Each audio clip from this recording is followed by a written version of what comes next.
Beefy boys in a box. Beefy boys giving socks. Beefy boys full of rocks. Let's go Limmy Chambles. It's time for the Elimination Chamber, WWE's second best use of pods outside whatever scientific vat they grew John Cena in. Look at his mad body, no mortal parents could. In recent years, WWE have used the Elimination Chamber as a break glass in case of bad booking way of shuffling people into place for their WrestleMania endgame, and this year seems no different. Apparently, it's still anyone's game who's walking into WrestleMania as WWE Champion at this point. Well, it's at least 4 people's guess. I don't think it'll be Lesnar or Theory, but bloody hell, Vince has done crazier things, so who the knows? All in all, reasonably exciting, and while we're in the chamber mood, we were thinking about the best Elimination Chamber matches ever, but then we realized we already did that one, so hold up, let me work it, put my thang down, flip it, and reverse it. I'm Adam hailing from partsFUNknown, and here are the 10 worst Elimination Chamber matches ever. Before we get on with the rest of the episode, I'd just like to say a huge thank you to this episode's sponsor, and honestly, I still can't do the name justice, Ollie.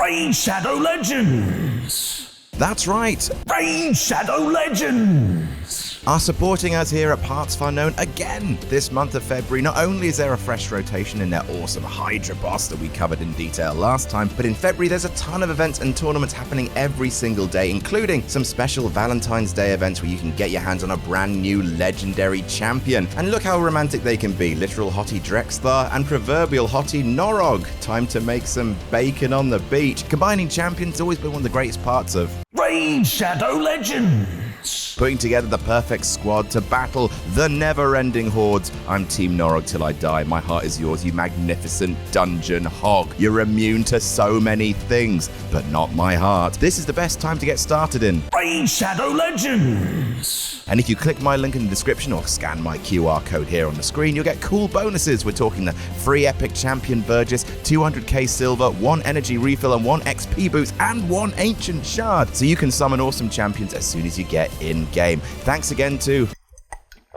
Raid Shadow Legends! for their support of PFK, and make sure you check out the link in the description or the pinned comment of this video for more information. Do it now. And if you don't want to be a bellend, subscribe to partsFUNknown, because it's really hard to actually come up with this little bit of patter every time. And it's actually quite demeaning for us both, for me to just beg you to subscribe. You probably already subscribed. That's why you're watching. We probably, we've reached our ceiling, if we're honest. But, subscribe, why unsubscribe and then subscribe?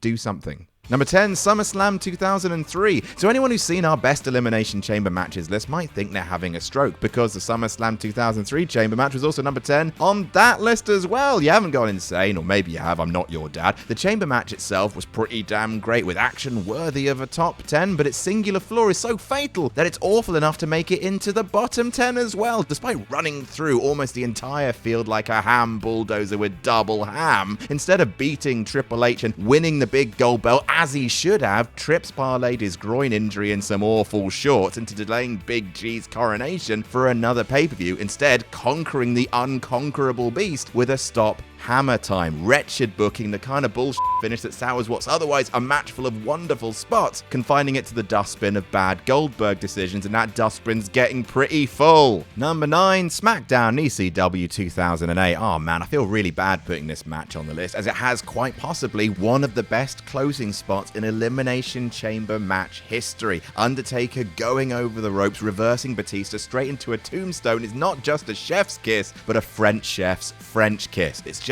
the rest of the match also has the great Carly, Finlay, and Big Daddy V in it. So, it's quite boring for quite a while. Batista and Undertaker are the two only actual people with a chance of winning, so they fight, someone comes in, Batista and/or Undertaker kills them, rinse, repeat. It's not the worst thing in the world. Large Father V and the bad Carly are eliminated before they have a chance to gum up the works too bad. MVP takes one of the all-time great chamber pod bumps. Look at him go. And that last spot is a world ender. It's just otherwise quite weirdly lumpy, unremarkable, and lacking in star power outside of that Tista and Black Ranger Chamber Danger. Number 8, World Heavyweight Championship 2012. Stop it. You're wrong. I see you heading to the comments section to remind me of the Santina Marella spot in this chamber match. And yes, that one moment of wrestling wizardry where WWE ever so briefly had us thinking that Santina Marella would be World Heavyweight Champion going into WrestleMania. Cobra kick out, all very lovely. The rest of the match, though, is just pretty boring. From memory, can anyone else name the people in it? Let me help. Great Khali, Big Show, Real Killers Row already, Cody Rhodes, Wade Barrett. Like, don't get me wrong, it's not dreadful, which is a big gold star on Khali's report card. There actually aren't that many out-and-out bad chamber matches, but it's also 35 minutes long, with 20 of those minutes going by without an elimination, and it must be repeated. Big Show and Great Khali are both in the thing, and they're the Sonny and Cher of slow-moving, poorly coordinated spots. I mean, unfathomably, the match starts with Barrett and Big Show. Of course they got some boring chants. What are you doing, WWE? Daniel Bryan's right. He's right there. Number 7, Raw Chamber 2011. When the winner of a chamber match is uncertain, good old Limmy Shambles is a wonderful exercise in potential swerves and rising tension. However, the dark and stinky underbelly of a chamber match is that when the end result is never in doubt, Jesus, Maybelline Christ, it could be just half an hour of waiting for WWE to get to the bloody point. One of the biggest offenders, this match from 2011's Shambles pay-per-view to determine who'd face The Miz at WrestleMania. The answer to that question was, of course, it's John Cena, innit? Everyone in their shambolic mothball grandmum knew it'd be him, and no amount of John Morrison doing John Morrison things can lessen that juggernaut of impending dread. Also, let's not forget that the match contains a bloody awful anonymous Raw general manager spot where heel CM Punk's pod breaks, face Randy Orton exploits this, pins him unfairly, then the heel Raw general manager reinstates heel Punk, who was completely in the right. That John Morrison bit was choice, though, so there's that. Cena wins, lol. Number 6, WWE Championship 2010. See above re-crushing inevitability, only this time add an angle that really doesn't make sense and renders the entire match a bit pointless. Again, it's not dreadful, it's just a bit weird and a bit average. Cena is going to WrestleMania for the WWE Championship match. This thing we know to be true because the sky was still up and fire was still hot. Despite a subplot of Legacy being on the edge of implosion and Kofi Kingston doing fun jumps, there just isn't a whole bunch of meat on the bones here to justify 30 minutes. Cena wins with his terrible STF, and then Vince recreates the Edge Money in the Bank cash-in from 4 years ago, only with Batista instead of Edge and with arbitrary old man shenanigans instead of a briefcase. Batista then softly fed Big Match John his Big Lunch John and was crowned WWE Champion in a last-minute bit of WrestleMania reshuffling that felt more random and confusing than shocking and unpredictable.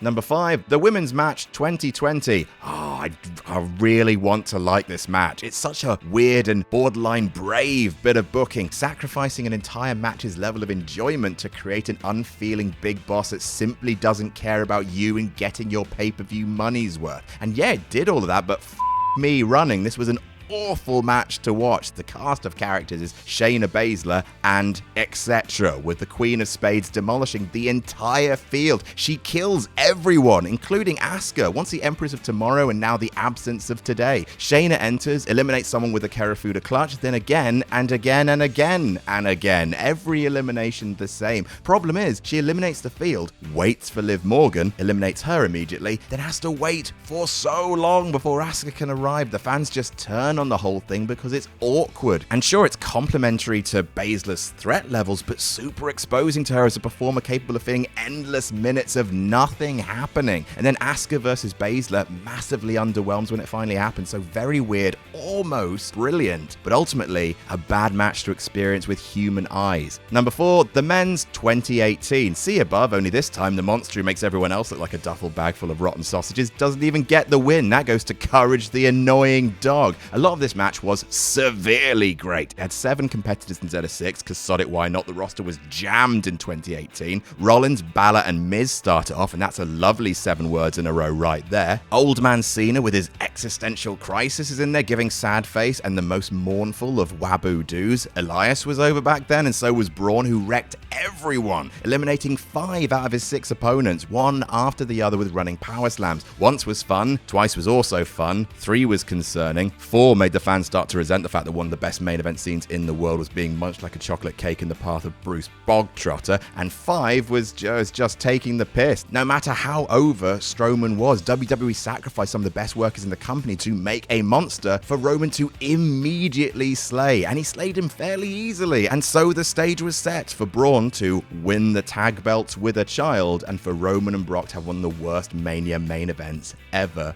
Super duper. Number 3, the tag match 2015. To quote the great Sarah Lynn, that's too much, man. 2015 was a very bad year to be an Elimination Chamber. The annus horribilis, you might say, and I will because lol annus. Both chamber matches were really quite bad indeed, both train wrecks for different reasons. First up, the tag team chamber match featured bloody hell 13 people and 1 bull. Get nice and cozy in those pods, boys. Hope you've all showered. First of all, it had a major problem of inevitability. New Day had just been crowned champions, and via reasons of authority shenanigans, all 3 of them were allowed to compete in the match. Get super cozy in that pod. It's an uncomfortable day. Yes, it is. Also, they entered last. There was no way they were losing, and the rest is just a bit of a mess. Missed spots occasionally. It's heartbreaking to say, but Kalisto's big dive from the roof was timed really weird and looked fairly crap, and the Ascension ran wild. Sure, that might as well also happen. It was nice to see Cesaro and Kid, but other than that, a hard to watch jumble of bodies and teams, the majority of whom never set the division on fire. Number 2, the Extreme Elimination Chamber. I mean, I guess it's technically a functional match, so that keeps it off the number 1 spot. I guess that's the most generous thing you can say about it. Actually, no, that's unfair. There are bits of this match that work, but almost all those bits are immediately undone by some terrible nonsense. The chamber is full of weapons, but some of those weapons never get properly used. No one even went through the table. For sake. CM Punk and RVD were in it, and everyone loved them, but Rising Star Punk was the first one out of the hands of fellow babyface RVD. Everyone hated that. Test did an amazing elbow drop from the pod, but the person he eliminated was RVD, who everyone wanted to win, so everyone hated that. The match ended with a babyface conquering the big boss, Big Show, but the babyface in question was Bobby Lashley, and no one wanted him as the face of ECW, so everyone hated that. It's a main event so bad of a show that was so bad that Paul Heyman got legitimately sacked afterwards. When you hear about hardcore matches shortening careers, this isn't normally what people mean. A tone-deaf middle finger of a match, but still somehow a match, which at least makes it better than number 1, the Intercontinental Chamber. 2015, great googly moogly. Heartbreaking when a match breaks its leg and your shotgun is all out of shell, so it just slowly limps into the forest to perish in a glade. Barrett versus Ziggler versus Sheamus versus R-Truth versus Mark Henry versus Ryback for Daniel Bryan's recently vacated Intercontinental title, and the match itself started fine. I mean, by definition, it was a chamber full of mid-carders, but Ziggler was in there to flubber his ass around for everyone. Unfortunately, though, he flubbers a little too close to the sun, smashing into Mark Henry's pod, and the bulletproof plexiglass panel falls out of its frame and tumbles to the ground, releasing the world's strongest and then also most confused man. After a bit of fumbling where the ref tried to keep Henry in the pod before the ref then had to be reminded, oh yeah, no disqualifications, Henry enters before Ryback then immediately joins the fray of well, so it's all out of order. An entrance is skipped, Mark Henry's in there when he shouldn't be in there, and he's just standing around while Ziggler desperately tries to distract the crowd by bumping, everyone else just walking around like Bambi learning to take her first steps. It's just so horribly exposing as to how matches can fall apart at the slightest mishap. At one point, the match is just Ryback, R-Truth, and Ziggler standing in the ring loudly discussing spots they need to do. Poor Limmy Chambles, poor wrestling, poor everyone. And that's our list. What's your least favourite Elimination Chamber match? Let us know in the comments. Don't forget to like and share this video around if you enjoyed it. Make sure you subscribe to partsFUNknown for more silly wrestling content. And never forget to jam that jam.